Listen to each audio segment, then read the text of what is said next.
Hello friends, welcome to Anita tasty corner. இன்றைக்கி நம்ம சேனலில் பெரிய வெங்காயத்தை வச்சு ஒரு கிரேவி ரெசிபி பார்க்கலாங்க. இது வந்து இட்லி, தோசை, சாதம், சப்பாத்தி, பூரி, நான் எல்லாத்துக்குமே சும்மா பட்டை கிளப்புற சைடிஷ்ங்க. செம்மையாக இருக்கும். இதோட டேஸ்ட் வேறு லெவலில் இருக்கும். நான் சொல்கிற மாதிரி செஞ்சு பாருங்கள். உண்மையாலுமே டேஸ்ட் அருமையாக வரும். இதுக்கு சாதத்துக்கு நீங்கள் வச்சு சாப்பிட்டீங்க அப்படின்னா இதுக்கு ஒரே ஒரு பாயில்டு எக்கு மட்டும் போதுங்க. சூப்பராக இருக்கும். குழந்தைங்க நிச்சயமாக விரும்பி சாப்பிடுவாங்க. சப்பாத்திக்கெல்லாம் அல்டிமேட்டாக இருக்குங்க இந்த கிரேவி வந்து. இந்த கிரேவியை மறந்துடாமல் உங்கள் வீட்டில் இன்றைக்கே ட்ரை பண்ணி பாருங்கள். ட்ரை பண்ணி பார்த்துட்டு உங்கள் ஃபீட்பேக்கை எனக்கு கமெண்ட்டில் சொல்லுங்கள். நம்ம சேனலை இது வரைக்கும் சப்ஸ்கிரைப் பண்ணாமல் இருக்கீங்கன்னா சப்ஸ்கிரைப் பண்ணிக்கோங்க. வாங்க இப்போ எப்படி செய்கிறதுன்னு பார்க்கலாம்.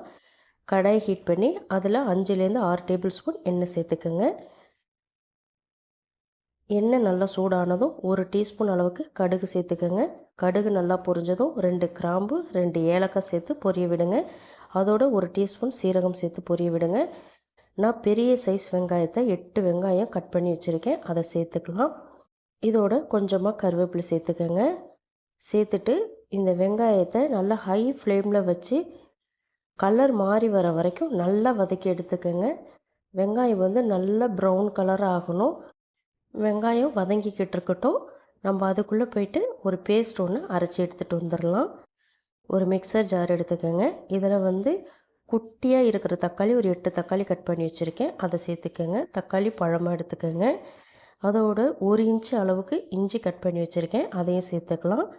சின்ன சைஸ் பூண்டு 14 பல் பூண்டு எடுத்திருக்கேன், அதையும் சேர்த்துக்கோங்க. 1/2 டீஸ்பூன் அளவுக்கு சீரகம், 1/2 டீஸ்பூன் அளவுக்கு சோம்பு, 1/2 டீஸ்பூன் முழு மிளகு, 2 ஏலக்காய், 3 கிராம்பு, ஒரே ஒரு சின்ன துண்டு பட்டை. இது எல்லாத்தையுமே சேர்த்துட்டு தண்ணி எதுவும் ஊற்றாமல் நல்லா நைஸாக அரைச்சி எடுத்துகிட்டு வந்துடுங்க. இப்போ வெங்காயம் பார்த்திங்கன்னா நல்லா வதங்கிருச்சு. இது இந்த அளவுக்கு கலர் மாதிரி வதங்கணுங்க.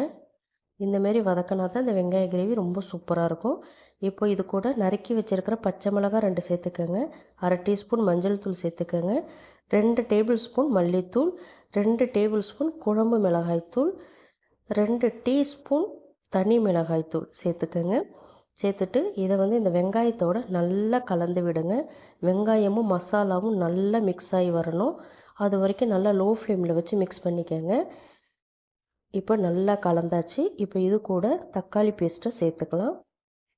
தக்காளி பேஸ்ட்டை சேர்த்துட்டு மறுபடியும் இதை ஒரு தடவை நல்லா கலந்து விடுங்க. அந்த மசாலா, வெங்காயம், தக்காளி எல்லாமே நல்லா கலந்து வரணும். நல்லா கலந்து வந்துருச்சு பாருங்கள். இப்போது இந்த கிரேவிக்கு தேவையான தண்ணி சேர்த்துக்கங்க. உங்களுக்கு கிரேவி பதத்தில் வேணும் அப்படின்னா ஒரு 300லேருந்து 400 ml தண்ணி சேர்த்துக்கங்க. இல்லை ட்ரையாக வேணும் அப்படின்னா ஒரு 50லேருந்து 100 ml தண்ணி சேர்த்துக்கங்க.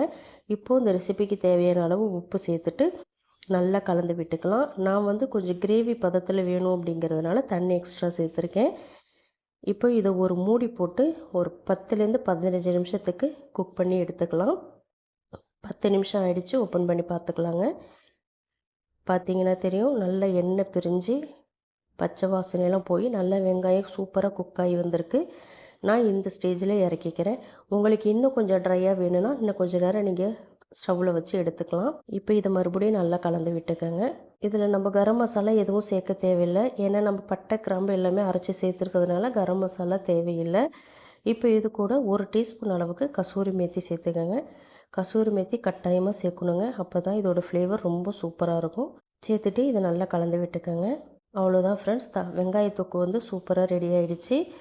இதை நீங்கள் வீட்டில் ட்ரை பண்ணி பாருங்கள். ட்ரை பண்ணி பார்த்துட்டு எப்படி இருந்துச்சுன்னு உங்கள் ஃபீட்பேக் எனக்கு சொல்லுங்கள்.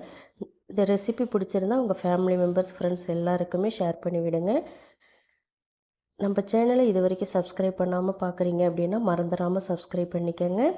இது போல் நிறைய ரெசிபிஸ் நம்ம சேனலில் அப்லோட் பண்ணியிருக்கோம், போய் செக் பண்ணி பாருங்கள். நிச்சயமாக உங்களுக்கு பிடிக்கும். தேங்க்ஸ் ஃபார் வாட்சிங் ஃப்ரெண்ட்ஸ். நாளைக்கு இன்னொரு வீடியோவில் சந்திக்கலாம். பாய்.